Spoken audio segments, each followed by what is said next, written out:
Iran के विदेश मंत्री अब्बास अराक्ची ने गुरुवार 26 मार्च को कहा कि भारत उन 5 दोस्त देशों में शामिल है जहां के जहाज़ों को हॉर्मुज स्ट्रेट से गुजरने की परमिशन दे दी गई है।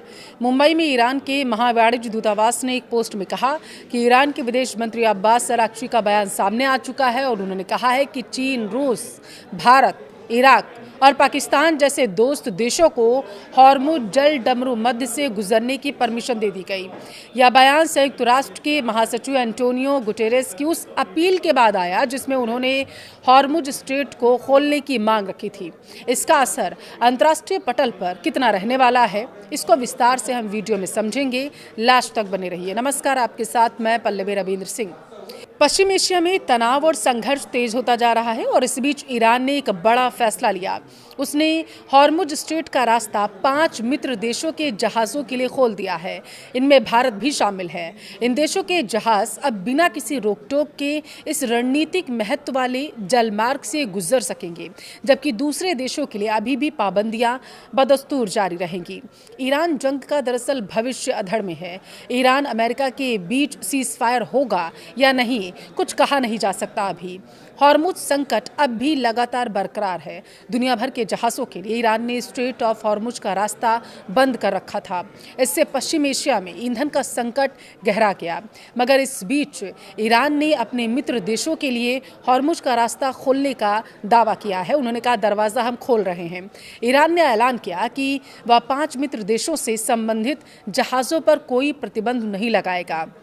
इन 5 देशों में भारत का नाम भी आता है और इसका मतलब ये हुआ कि ईरान ने भारत से दोस्ती का हाथ बढ़ा दिया है और हॉर्मुज को भारत के लिए खोल दिया गया है। ईरान ने हॉर्मुज पर बड़ा ऐलान जब किया तो दुनिया की नज़रें टिकी हुई थी। उसने कहा कि वह भारत समेत 5 दोस्त देशों के जहाज़ों पर किसी भी तरीके का पाबंदी नहीं लगाएगा। इससे उन्हें रणनीतिक रूप से अहम हॉर्मुज जल डमरू मध्य से गुजरने की अनुमति मिल जाएगी, जबकि दूसरों के लिए पहुंच सीमित ही रहेगी।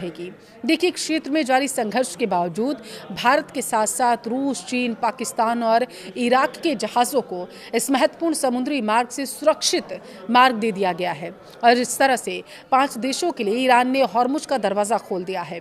ईरानी विदेश मंत्री ने क्या बयान दिया है वो समझिए। ईरान के विदेश मंत्री अब्बास अराक्ची ने कहा कि हमने हॉर्मुज जल डमरू मध्य से भारत, चीन, रूस, इराक और पाकिस्तान जैसे मित्र देशों को गुजरने की अनुमति दे दी है। यह बयान दरअसल उस समय आ गया है सामने जब ईरान ने कहा था कि हॉर्मुज जल डमरू मध्य दुश्मन देशों के लिए बंद है, लेकिन मित्र देशों के जहाज़ों को गुजरने की परमिशन यहाँ पर दे दी जाएगी। अब देखिए, उन्होंने प्रेस टीवी को एक इंटरव्यू दिया था, उसमें ये बातें कही गई थी। कहा क्या था वो समझिए। हॉर्मुज जल डमरू मध्य को पूरी तरीके से बंद नहीं किया गया है। उनके लिए खोल दिया गया है जो दोस्त हैं, जिनके साथ ईरान के मैत्रीपूर्ण संबंध हैं। कौन है वो 5 देश? मैंने आपको बताया, एक बार दोबारा से नज़र डालेंगे। देखिए, ईरान ने हॉर्मुज का रास्ता खोला है भारत के लिए, रूस के लिए, चीन के लिए, इराक के लिए और पाकिस्तान के लिए। पाकिस्तान का नाम थोड़ा सा चौंका रहा है, वो इसलिए भी क्योंकि यूएनएससी में एक जब प्रस्ताव लाया गया था ट्रंप के ज़रिए तो पाकिस्तान ने भी उस पर साइन किया था और उसमें ये चीज़ें थी कि ईरान पर बहुत सारी पाबंदियां लगाई जाएंगी। पाकिस्तान का दावा था कि जिस तरीके से ईरान ने जल डमरू मध्य का रास्ता बंद कर दिया है, स्ट्रेट ऑफ हॉर्मुज बंद किया है, तो उसका असर पाकिस्तान पर पड़ रहा है क्योंकि पाकिस्तान में महंगाई लगातार बढ़ती जा रही है। भारत एक ऐसा देश था जिसने साइन नहीं किए थे और यही वजह थी कि माना गया था कि पाकिस्तान का नाम जो है ईरान नहीं लेगा, लेकिन ये नाम अब जब ईरान ने अपने दोस्तों की लिस्ट में शामिल कर लिया है तो ये हैरान ज़रूर कर रहा है।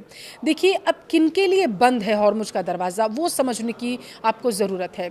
ईरान के आधिकारिक समाचार एजेंसी के अनुसार अराक्ची ने कहा है कि शत्रु को जल डमरू मध्य से गुजरने देने का कोई कारण नहीं है, सवाल ही पैदा नहीं उठता। उन्होंने कहा कि हमने कुछ ऐसे देशों को गुजरने की अनुमति दी है जिन्हें हम मित्र मानते हैं, दोस्त मानते हैं। हमने चीन, रूस, भारत, इराक और पाकिस्तान को आने जाने की परमिशन दी। साथ ही उन्होंने संकेत ये भी दिया कि जिन देशों को शत्रु माना जाता है या जो मौजूदा संघर्ष में शामिल है, उनसे जुड़े जहाज़ों को जल डमरू मध्य से गुजरने की अनुमति नहीं दी जाएगी। उन्होंने कहा कि संयुक्त राज्य अमेरिका, इजराइल और कुछ खाड़ी देशों के जहाज जो वर्तमान संकट में भूमिका निभा रहे हैं, उन्हें जल डमरू मध्य से गुजरने की अनुमति नहीं दी जाएगी। आरक्षी ने महत्वपूर्ण जलमार्ग पर ईरान के नियंत्रण पर संतोष व्यक्त करते हुए कहा है कि देश ने दशकों बाद इस इलाके में अपना अधिकार दोबारा से प्रदर्शित किया। उन्होंने दावा किया कि जब ईरान ने शुरू में हॉर्मुज जल डमरू मध्य की आंशिक नाकेबंदी की घोषणा की थी तो कई पर्यवेक्षकों ने इसे एक दिखावा मान लिया था और दिखावा मानकर इसे खारिज भी कर दिया गया था। हालांकि उन्होंने कहा कि बाद के घटनाक्रमों ने ईरान की अपनी स्थिति को लागू करने और दुनिया के सबसे महत्वपूर्ण ऊर्जा पारगमन मार्गों में से एक पर नियंत्रण स्थापित करने की क्षमता को रेखांकित कर दिया है। अब स्ट्रेट ऑफ हॉर्मुज इतना अहम क्यों है, ज़रा हम उसे समझते हैं। देखिए, हॉर्मुज जल डमरू मध्य दुनिया की तेल गैस सप्लाई के एक बड़े हिस्से के लिए एक मुख्य ट्रांजिट रूट माना जाता है। इससे कोई भी रुकावट कीमतों में उतार चढ़ाव और सप्लाई की चिंताओं को सीधा प्रभावित करती है। भारत के लिए हॉर्मुज काफ़ी अहम है क्योंकि इसी रास्ते से ज़्यादातर तेल और गैस आता है। हॉर्मुज का खुलना भारत के लिए बड़ी राहत है। यह दुनिया के 20 से 25% तेल गैस का रास्ता माना जाता है।